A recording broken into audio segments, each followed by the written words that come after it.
Hello guys, Tony from Zero Fear English here, and today we're going to be talking about how to get your English to the next level and with a method that cannot possibly fail. Yes, that's right, 100% guaranteed to get you to the next level. What is the method that I'm talking about? It's the method of comprehensible input. Now, some of you might be asking what comprehensible input is. Now, when you look at the two words, comprehensible and input, this tells us what it is. So it's input.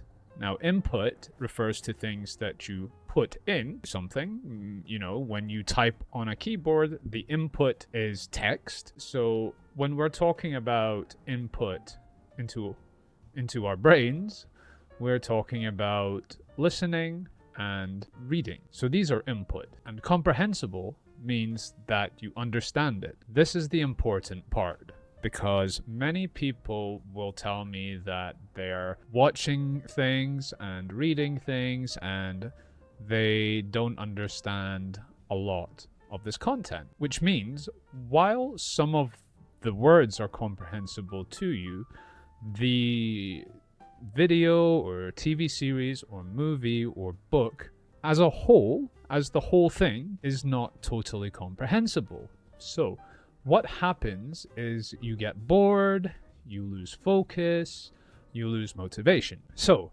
what you need to do is find content that is comprehensible for you. And while you might be thinking, but then I have to watch children's shows and things like that, that's not what I mean, because if you watch children's shows and you don't enjoy it, then you won't be paying attention, which is the next part that I want to talk about.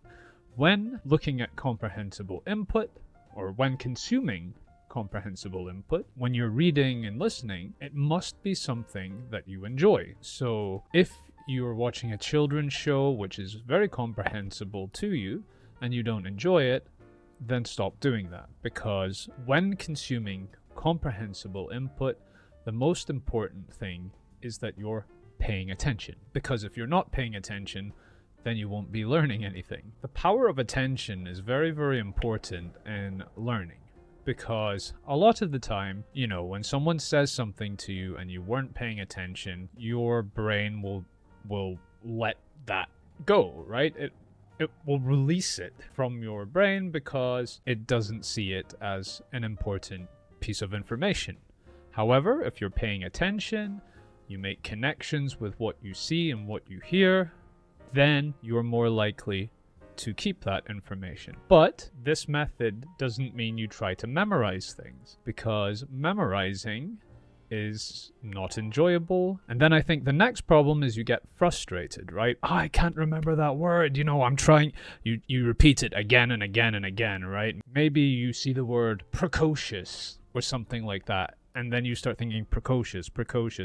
This might help you or it might not. But the problem with doing this is you have an entire language to do this with, and you'll quickly lose motivation. So what you need is a lot of input, right? The more input you get, the more chances you have to see that word in context, and not just a single context, but many contexts. And the more contexts you have, the more it will make sense, right? So if you see a sentence or a vocabulary word in thousands of contexts, it's very likely that the meaning will be clear and you won't forget it. Using this particular method, this is called acquiring the language rather than learning the language.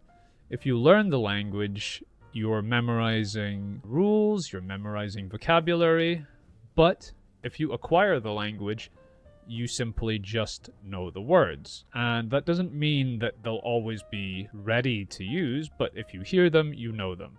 There's no translation necessary, right? Because you just know the word. And that's the kind of thing that you should be aiming for. Because when someone says something in English, you don't want to be thinking, what is that in my language? Oh yeah, and because you don't have time for that in real conversation. So I recommend using comprehensible input as much as you can. Now, another advantage, because this is what happened to me with comprehensible input, is even though it feels like nothing is happening, your brain is working, right? Your brain is learning the patterns, it's learning to connect meaning with the language. Whether you listen or whether you read, you're forming much stronger connections with the words and their meaning. And you're not focusing too much on translation, which many students have a problem with. So continue doing that, and I guarantee you that your ability to comprehend will vastly improve. Your ability to hear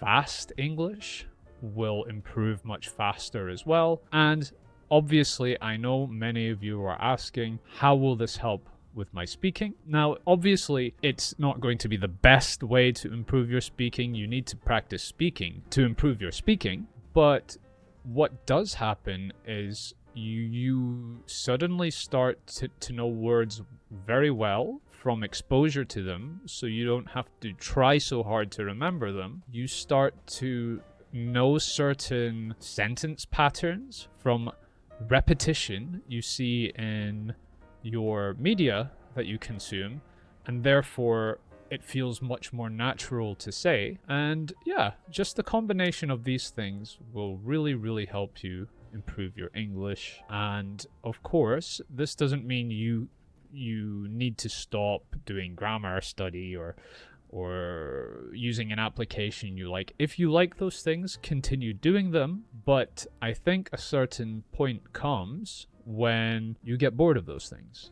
and then you lose your consistency, right? So what is important is to find something you can do every day, and it's something that you enjoy. And for me, and for many other language learners on the internet, that's receiving input. But incomprehensible input is not enjoyable, and it's not motivating, right? If you can't understand something, you start thinking, oh, I'm not good at this language, or I don't want to do this anymore.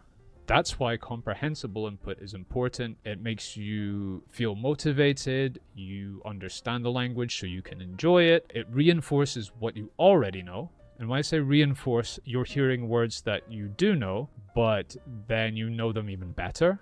You see them in other contexts.